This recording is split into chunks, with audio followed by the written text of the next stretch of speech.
Hi, this is George Myers with me and Madison Properties. Today I'm going to tell you how to choose a property manager.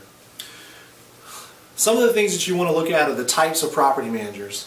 Lots of times people just think that property managers are just property managers, but different property management companies and different property managers do different things. You may have some property management companies that only do downtown properties. You may have others that only do south side, some that only do islands or maybe historic districts. You also may have property managers that in certain cases only do single family, only do multifamily, only do condos, only do townhomes. It really depends on each property manager. You know, some companies may be all inclusive and they have someone there that can service all of your needs or any type of property management needs. Some of the other things you want to look at are some of the things that you want to look at are communication.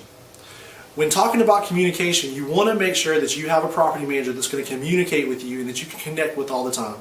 Remember this, if you call them in the beginning before you're not paying them and they don't return your call or your email, do you really think they're going to call you later once they are getting your money?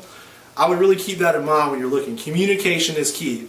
There's a couple things when you're looking at communication that you really need to consider. You need to consider how they communicate with you and how they communicate with your tenant.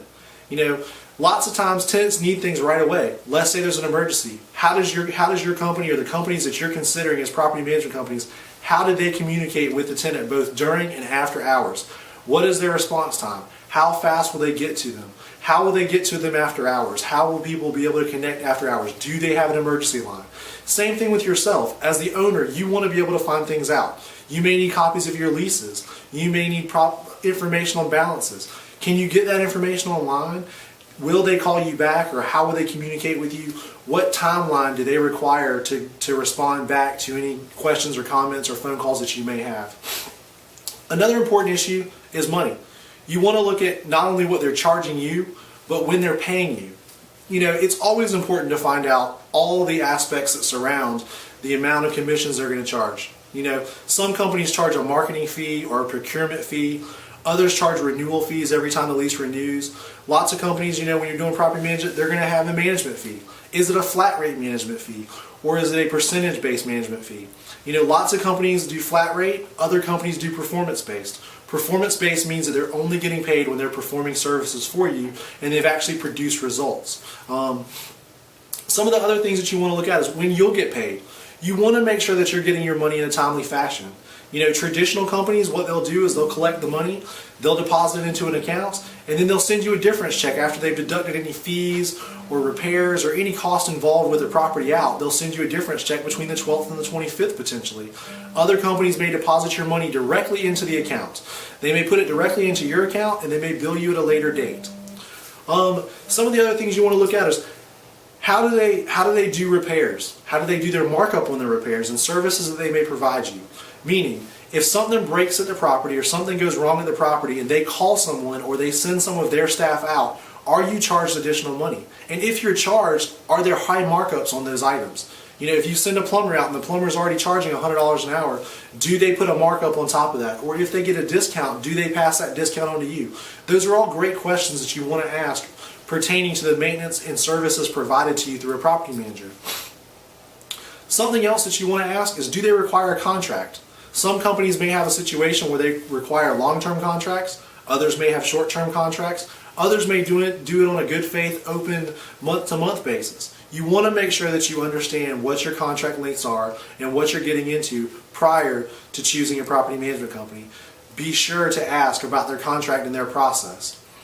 Other questions you might want to ask about are, where do they advertise? How do they advertise? What are the things that they're going to do to help market your property and make sure that it gets rented in a timely fashion? As we all know, time on the market is a silent killer. The more time you're on the market, the more time you're losing money, and the property manager's losing money as well. So in most cases, they have the same interest as you have to get the property rented and get somebody in and make sure that they're taking care of it.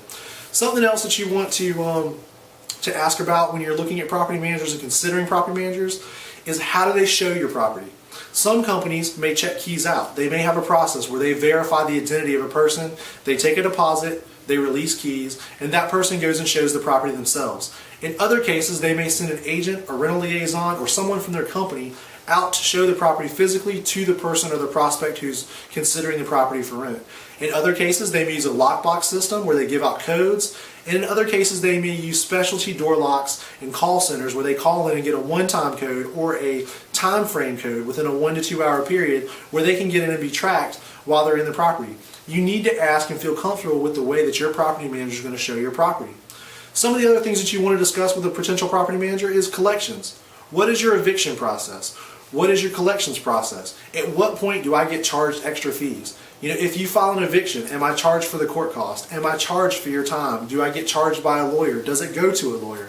When it goes to the collection process, does it go to a collection company? And if it does go to a collection company, how much of the money is going to be taken out once they collect or if they ever collect?